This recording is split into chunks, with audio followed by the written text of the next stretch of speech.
Boomers, not until we are lost do we begin to discover who we truly are. That is a Henry David Thoreau quote, who knew a little bit about this subject. Have you ever felt completely lost? Not just geographically, although I'm sure we've all had that experience, but in life, unsure of your direction, uncertain of your purpose. If so, you're not alone. The greatest thinker, Henry David Thoreau, once wrote, "Not until we are lost do we begin to understand ourselves." But what does he mean by that? And how can we getting lost actually help us find our true selves? And today we're going to dive deep into this quote, the wisdom of being lost. How history's greatest minds have found themselves through the experience of uncertainty, how modern science supports the need for losing our way, and how you can use this concept to transform your own life. Henry David Thoreau was no stranger to solitude. He famously retreated to the woods, and he wrote a book about that experience, Walden Pond. He lived deliberately away from societal expectations. His time alone wasn't about escaping, but it was about finding himself in silence. But this is not unique to Henry David. Think about the Buddha, who abandoned his life as a prince and wandered for years before achieving enlightenment. Or Lao Tzu, the legendary founder of Taoism. He disappeared into the mountains to embrace the mysteries of the Tao.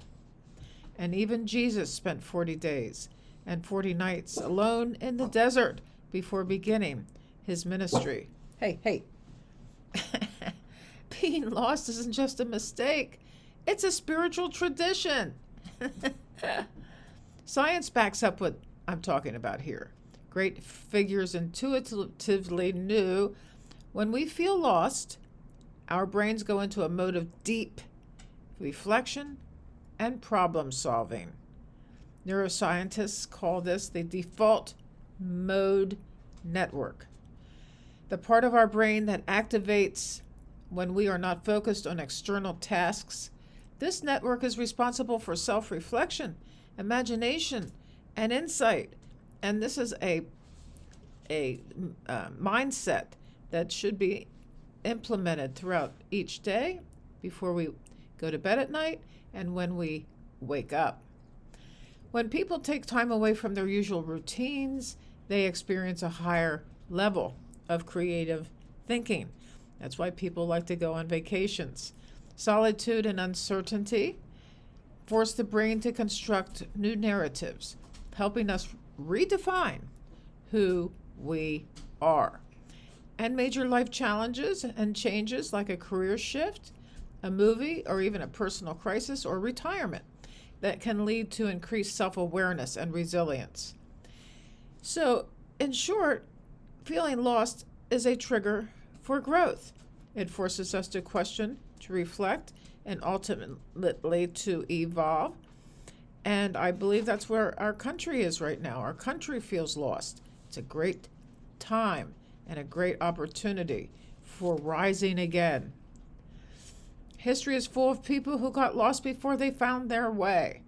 Steve Jobs was a college dropout, wandering through India and studying calligraphy before founding Apple. Steve Jobs also joined with Ram Dass's guru, and he became a meditator, and he became a follower of Neem Karoli Baba. Elizabeth Gilbert wrote a book, Eat, Pray, and Love, after she went through a very painful divorce. And she embarked on a journey of self-discovery through Italy, India, and Indonesia. A lot of people do this.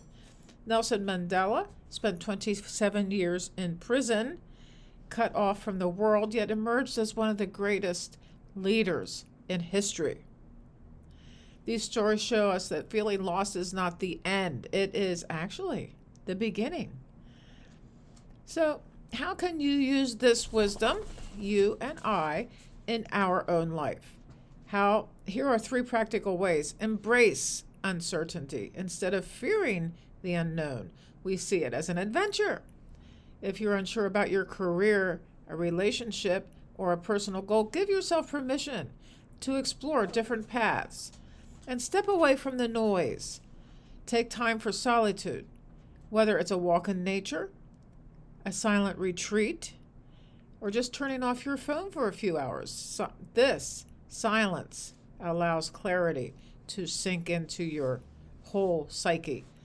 And journal your journey. Writing down your thoughts and struggles and insights can help you process your experiences. Ask yourself, what is this uncertainty trying to teach us?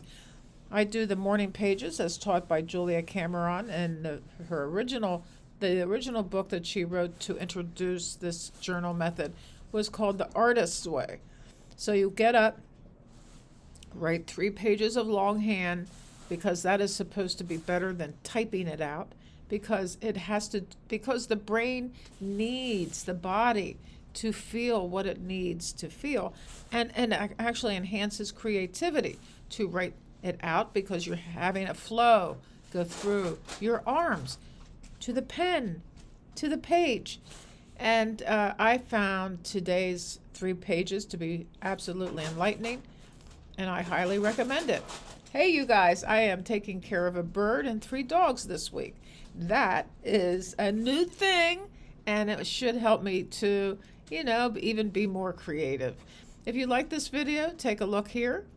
Like and subscribe, and click that notification bell for the next video.